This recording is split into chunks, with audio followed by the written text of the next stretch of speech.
Mr. Pat Condell, you may well know him. This picture here is from a YouTube video called "A Secular World is a Sane World."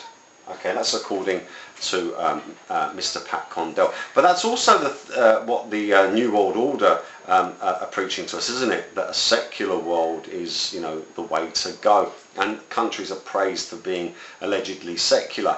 But as we're all finding out, all of these countries, all the countries in the world, seem to be anything but secular. They seem to be singular.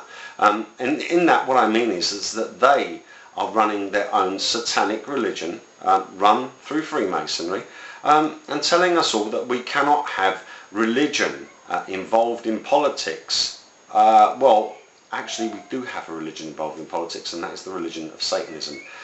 So therefore the whole world is not secular, it is singular. It is run by a singular satanic sect.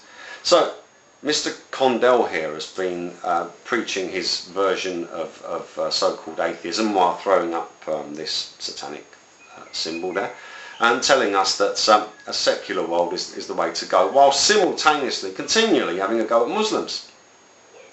Now, whatever his beef is with Muslims, I don't share it. I don't have a beef with anyone, really, but I do tend to take issue when people are being hypocrites, and openly so, and fooling people. Now, just let me tell you about a sales technique that's used. It used to be used by a very famous salesman by the name of Tony Blair. And Mr. Tony Blair would speak to you in such a manner, and you would hang on his every word.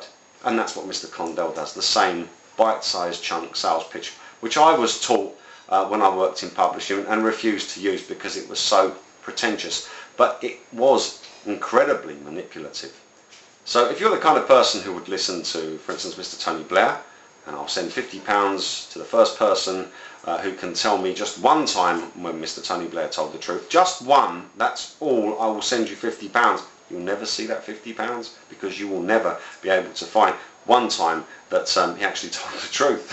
And I say the same thing for people who speak in such a way and use clever language and clever phraseology in order to draw people in. And the Bible tells us, you know, that to watch out for people with clever words. It's not just the words that are used, it's the method that the words are used in, if you get my drift. So I disagree with Mr. Pat Condell. I do not see him as a god of any description at all. I see him more as a Mr. Pregnant of so-called atheism, because it's ridiculous to throw up these hand signals and claim not to be religious. It's quite clear to me, at least, that Mr. Condell is a very religious man, and he is very eloquent in preaching his religion, and he's very forceful in the way he puts it across, and he's also very clever in the way that he presents it for you. Yes, well, as I say, I don't think that Mr. Pat Condell is an irreligious person. I think he's very religious, and I tend to think that because of this sign and the talk of secularism, when it's quite clear that none of us live in any secular country or in a secular world, tells me that he is a Freemason. That's my personal opinion, to which I am entitled, and I'm sure that Mr. Pat Condell would tend to agree with me, unless of course he wanted to be seen as a hypocrite.